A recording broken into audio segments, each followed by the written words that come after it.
Hi everyone, I'm Tanas from foreverconscious.com and this is your weekly energy forecast for the week of October 2nd. Welcome to October. October is a really busy month. We have a lot going on.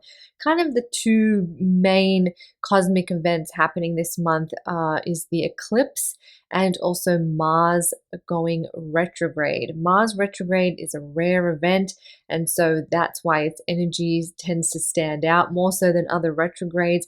And then eclipse season is always a highly transformative time. We can think of eclipses as portals, helping us to jump or take leaps in our soul evolution. So both those events happening at the end of October. We're at the beginning of October though, and as we begin this month, we're going to be feeling a build up into these energies. Mars retrograde can sometimes make us feel a little bit sluggish. We can kind of question our motivation, and as we question our motivation, we might lose it. We might have to refashion it, redesign it. So we might be feeling that already as we approach that retrograde, which happens on October 30th.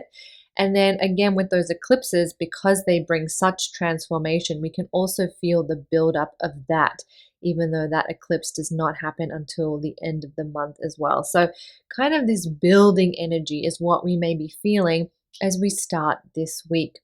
This week, we also have quite a couple of energy shifts. On October 2nd, Mercury stations direct, which can bring clarity. It can bring feeling a little bit clearer in our minds, feeling a little bit more clear with how we feel, what we want to communicate. If we've been involved in any miscommunications or contract disputes, that can start to become, more fluid. Things can start to flow a little bit better. Mercury takes a little bit of time to kind of get back to its former oomph. Mercury is known as the planet of communication, of our mind, of our mental processes. So if you felt a little bit jumbled up here, it'll take a little bit of time for things to even out and for things to reveal themselves. Mercury is also considered the messenger of the gods, and as it travels retrograde, it dives deep, helping us to uncover messages from our subconscious, messages from our intuition that we've looked over, skimmed over, or ignored. And that can all come up during a Mercury retrograde. So pay attention to the messages that Mercury has collected for you. Also, on the 8th of the month, we have Pluto stationing direct. Pluto has been retrograde since back in April, and it will now station direct, which kind of signifies a little bit of a new chapter, a little bit of a new cycle. Pluto is the planet of death and rebirth. It's those deep-seated transformations that we all move through in this life. So this is a great time this week as well to honor yourself for all the transformations that you have gone through, all of the rebirth moments in your life. And if an ending has happened during this retrograde period from April to now, if you've experienced an ending, know that Pluto going direct can signify the rebirth phase of that ending coming about. So there should be some nice rebirth energy flowing in as Pluto stations direct, and that happens on October 8th. And then technically this falls into the next week, but we are definitely going to be feeling it this week. On October 9th, we have the Aries full moon. This full moon carries some volatile energy. I like to think of it as someone turning up the heat on a pot of water that you have boiling on the stove, causing it to sort of overflow, spill up, really rapidly boil. So if we think of this in our own lives, things that have been bubbling away, things that have been simmering on the surface, issues, things, whatever happening in our lives, things that have been bubbling away, this full moon can be that heat being turned up so things overflow, so things really bubble up and need our attention. That can definitely be challenging, that can definitely be confronting. However, there is some really strong healing energy attached to this full moon. And this healing energy, it kind of feels like that healing energy that comes when we reach the end of our limit. There's nothing else for us to do. We're at the end of our limit. We don't know what to do. We are so lost. We don't know how to resolve this situation. We don't know which path to take. We don't know. I'm at the limit. I'm at my limit. And the next step that we take when we reach that limit point is usually one of surrender, completely letting go, offering to God, offering to the universe. It's that complete point of surrender.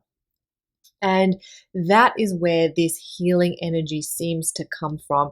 It's sort of that energy of that pot overflowing, it's bubbling, it's got to go somewhere, and it's just surrendering. Okay, it falls out onto the stove, onto the floor, whatever. It's that letting go, that releasing, that kind of reaching the end of your limit. And when you get there, you have nothing else left to do but surrender. So that surrender energy can then give birth to, well, this is just how it is. I've got to forgive. Well, this is just how it is. I have to move on. You know what? I'm at the end of my limit. Done. I'm cutting this out. It's gone.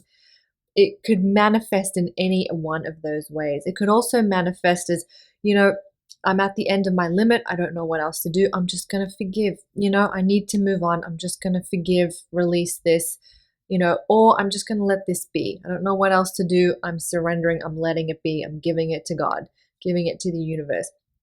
That is the sort of healing energy that is on offer. And if you are looking for some healing energy, please know that it is there for you under this full moon. Chiron, the asteroid of the wounded healer, is very, very active under this full moon. And what it promises us is this energy that we can take our wounds, we can take that overflowing pot, we can take the things that are troubling us, and we can turn them around so they can empower us. We can use our wounds as portals of power, of strength, of wisdom, of inspiration, and of healing for not just ourselves, but others. And that is what Chiron teaches us.